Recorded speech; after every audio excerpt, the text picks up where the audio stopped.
Oke, terima kasih. Assalamualaikum warahmatullahi wabarakatuh. Hari ini saya berada juga di Desa Montong Terap ya. Di Desa Montong Terap, Kecamatan Praia. Nah, ada di kelompok. Nanti kalau masalah kelompoknya nanti anggota kelompok taninya akan bercerita nanti bagaimana. Tapi beda program yang kemarin kaitannya dengan bagaimana penerapan budidaya tanaman sehat. Kalau saat ini penerapan pengendalian hama terpadu. Nah, ini biasanya kita kasih singkatan dengan PPHT tanaman padi. Nah, penerapan pengendalian hama terpadu. Nah, di kelompok ini yang ada di Lombok Tengah ini, dia sudah melaksanakan berbagai macam rangkaian kegiatan, mulai dari untuk persiapan beberapa produk, terus ada nanti pengamatannya, nanti akan diceritakan sama Bapak petaninya, nanti akan bercerita. Nah, kan nanti dari cerita dari petaninya, bagaimana awal untuk kegiatan PPHT-nya, untuk kegiatan PPHT, mulai dari persiapan dan lain sebagainya. Tapi terlebih dahulu kita perkenalkan dulu kelompok taninya. Assalamualaikum warahmatullahi wabarakatuh, Pak. Waalaikumsalam warahmatullahi wabarakatuh. Oke, Pak, nama saya perkenalkan diri. Ya, nama saya Herul Abdi, itu dari kelompok tani Cahaya Baru, Desa Montong Terap, Kecamatan Praia, Kabupaten Lombok Tengah. Lombok Tengah. Dari Lombok Tengah, Pak ya. Berarti dekat sirkuit, Pak ya. Iya, betul sekali, Pak. Ini dekat sirkuit, dekat bandara ini. Kalau petani seluruh Indonesia mau ke sirkuit ini. Ya, silakan. Ya. Silakan mampir di kelompok tani kita, di kelompok tani Cahaya Baru namanya. Pak, bagaimana Pak? Ini kan Bapak dapat alokasi nih dari direktorat, dari pusat ya, kita sebut dari Direktorat Perlindungan Tanaman Pangan terkait dengan penerapan PPHT-nya. Bapak sudah laksanakan atau bagaimana? Sudah kita laksanakan gitu. Sudah laksanakan, Pak ya? Sudah kita laksanakan. Apa saja Bapak yang Bapak lakukan atau kegiatan-kegiatan yang di Cahaya Baru ini? PPHT-nya. Dalam kegiatan PPHT seperti yang kita sudah laksanakan kemarin itu sudah kita praktekkan gitu ya. Praktik, Pak. Ya, dari pembuatan komposnya. Kompos. Ya, terus trikodermanya. Trikoderma. Terus ada lagi biosaka gitu. Biosaka, buat biosaka. Iya, ini biosaka juga. Ini inovasi baru ya, tapi sudah dicoba ini kelompok ini luar biasa. Sama Pesnap gitu. Pesnap. Iya. Pesnap itu apa sih, Pak? Pestisida nabati gitu ya. Karena kalau kita di sini itu ya, bergelut dalam bidang pertanian gitu, Pak. Selalu rentan terhadap penyakit gitu, Pak. Iya, betul. Hama gitu ya. Penyakit. Jadi kalau dulu sebelum adanya pelatihan seperti ini ya, belum kita diajarkan cara pembuatan pesnap. Yang terpikir dalam otak kita itu untuk pengendaliannya gitu. Pasti sudah terpikir dalam benak kita itu adalah untuk membasminya itu pakai yang kimia. Ini gitu. Luar biasa sekali Pak, kimia sintetis, Pak. Iya. Itu terus dilakukan, Pak ya? Iya. Bapak bertani sejak kapan, Pak? Saya bertani sejak tahun 97 sudah mulai bertani. Sudah bertani. Iya. Nah, ini petani senior. Bapak pasti sudah tahu ya lintas generasi. Mohon maaf Pak ya, Bapak udah lintas generasi, banyak program-program pemerintah yang dulu. Ada Bimas yang Supra Insus dan ada. Bapak udah merasakan Pak ya, gimana dulu masyarakat diberikan begitu saja pupuk kimia? Jadi dulu kan waktu zamannya Supra Insus dulu ya, zamannya Bimas gitu ya, untuk bahan-bahan kimia itu ya, kita dikasih itu ya, dikasih cuma-cuma, dipaksakan untuk menggunakannya gitu, Pak. Dipaksa Pak ya? Iya. Terus kalau misalnya Bapak enggak pakai di lahannya gimana? Kalau enggak dipakai di lahan ya, itu jadi temuan Pak ya? Iya. Yang sampai-sampai dulu yang pernah saya alami ya, kita dikasih itu racun tikus gitu ya. Pakai kaleng. Kaleng dulu besar gitu. Kalau enggak salah 50 kilo itu satu kaleng sudah. Tapi yang fact-nya yang sekilo itu ya. Tapi kalau kita mau kasih masyarakat enggak mau pakai. Akhirnya kita dibuang ya. Iya. Pupuknya juga jarang dipakai Pak ya. Iya. Terus gimana dengan sekarang Pak? Dengan sekarang nyari-nyari Pak ya. Iya. Sekarang ini susahnya ya, zaman sekarang ini kalau kita mau bawa pupuk 50 kilo atau 500 kilo ya. Sampai kita diburu itu sama Ya, aparat. ya, tidak boleh memang itu ya alokasi untuk subsidi tidak boleh disalahgunakan. Iya, Gitu. iya. Nah kalau kita bawa emas 1 truk, nggak ada yang tanya. Ya, nah itu sahabat petani, mungkin seluruh petani di Indonesia juga merasakan hal yang demikian. Iya. Petani saat ini alokasinya dikurangin untuk pupuknya. Jadi solusinya apa Pak kalau sekarang alokasinya dikurangin? Nah seperti sekarang ini kalau udah dengan adanya PPHT ini ya, kita merasa terbantu.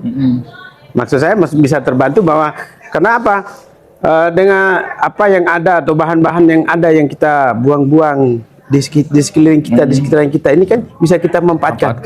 Seperti kemarin itu kan seperti limbah apa namanya, limbah buah-buahan ya, dari jeruk, terus pokoknya yang dari pasar itu. Itu Bapak buat? Iya. Jadi buat pupuk? Iya, pupuk cair. Oh ya, ini ada contohnya. Iya. Nah, ini dia. Ini sahabat petani Indonesia ini ada pupuk organik cair. Iya. Nah, ini diberikan label POC, pupuk organik cair. Ini dari limbah Pak ya? Iya. Nah, dari limbah berarti gampang juga ya. Iya. Kita untuk menyediakan makanan bagi tanaman kita yang ada di sekitar, tinggal kita manfaatkan. Iya. Nah, ini luar biasa sekali. Selain mengurangi penumpukan sampah, ini bisa dimanfaatkan ini.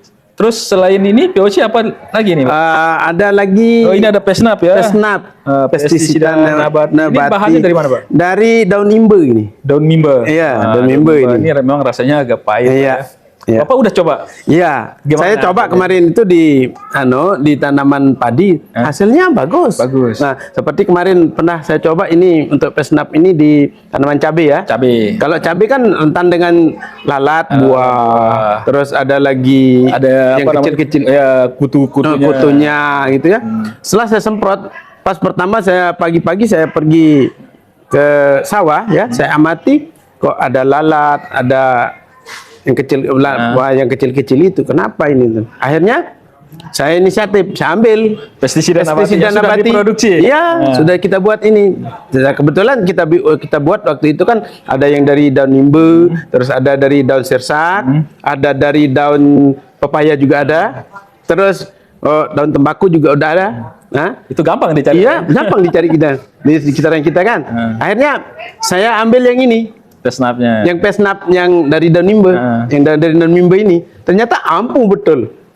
Bapak semprot langsung? Iya. Hamanya mati? Mati. Nah, pas besoknya saya lihat ya. Nah, ini pas kita sudah lihat ya, pas besok kan paginya saya semprot ya. Nah, terus siang sorenya saya amati, ternyata udah enggak ada.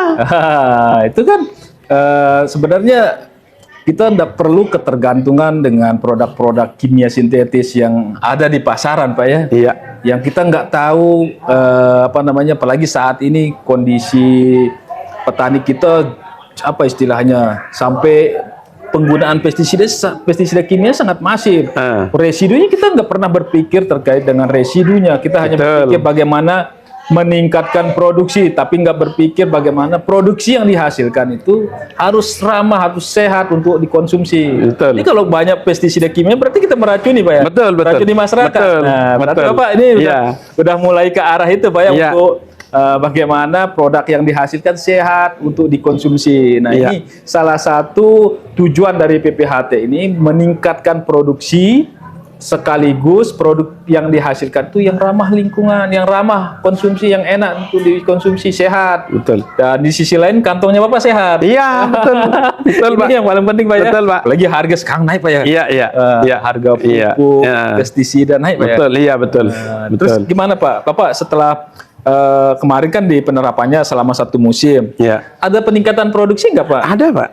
Ada. Berarti selama ini salah ya. Soalnya pemahaman masyarakat kalau menggunakan produk-produk organik kita sebut saja gitu, itu rata-rata mindsetnya petani itu wah hasilnya nanti pasti rendah, reaksinya lambat. Tapi buktinya Bapak udah langsung semprot mati. Iya. Dan ada peningkatan nggak, Pak? Iya, ada peningkatan. Peningkatan hasilnya berapa ton, Pak? Dari peningkatannya 1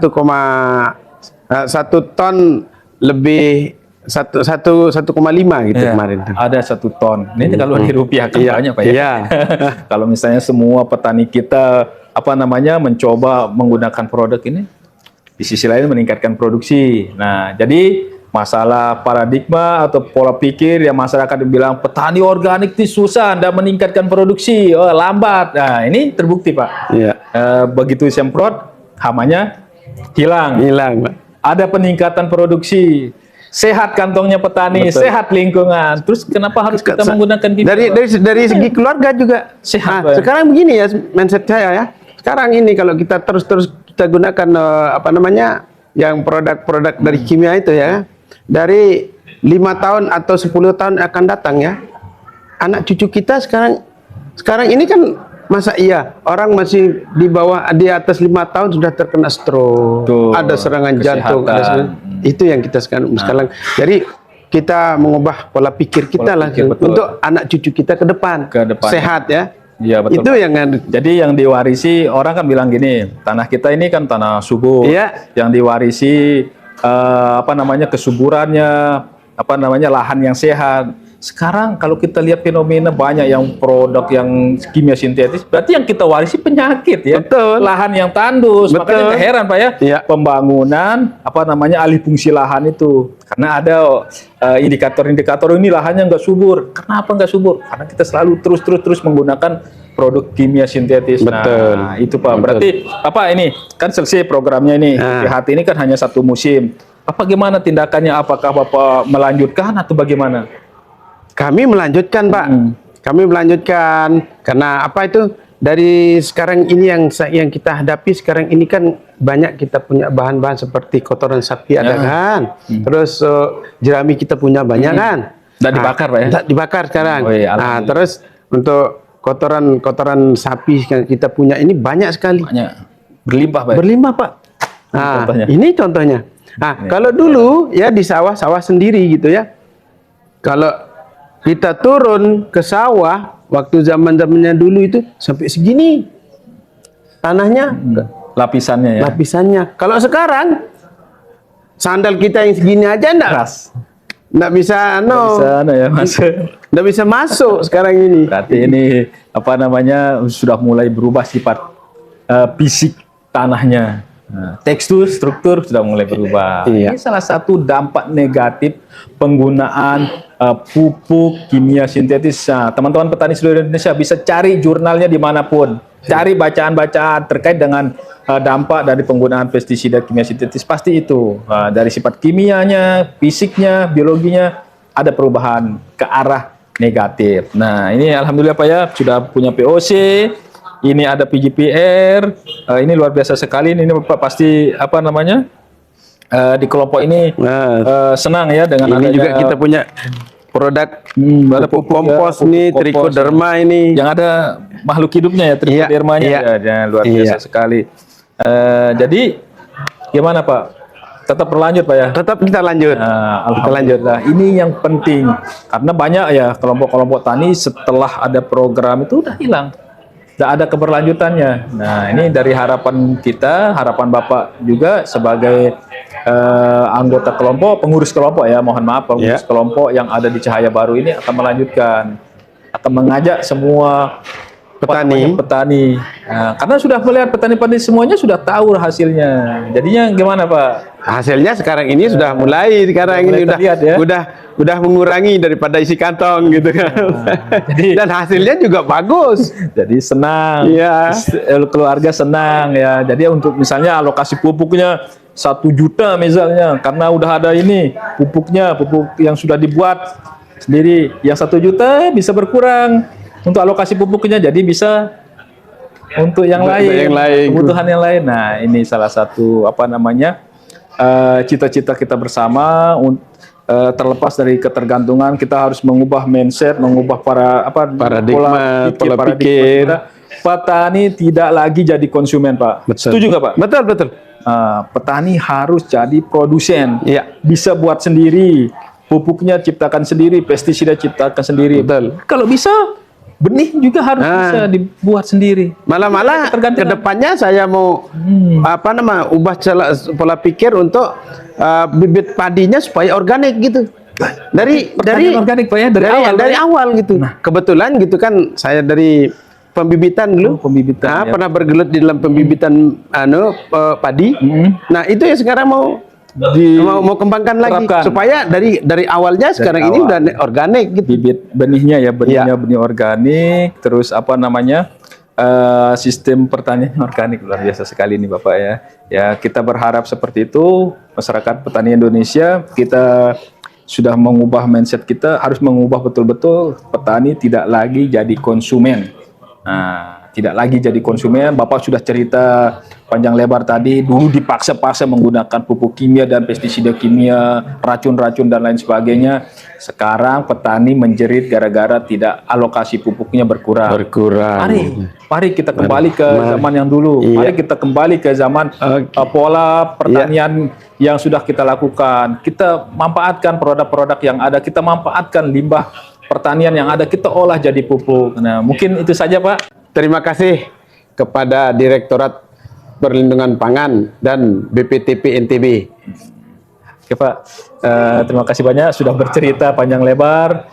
Mungkin kedepannya kita akan tetap nanti berkunjung ke Bapak, tetap melakukan bimbingan teknis. Mungkin itu saja. Terima kasih. Assalamualaikum warahmatullahi wabarakatuh. Waalaikumsalam warahmatullahi wabarakatuh.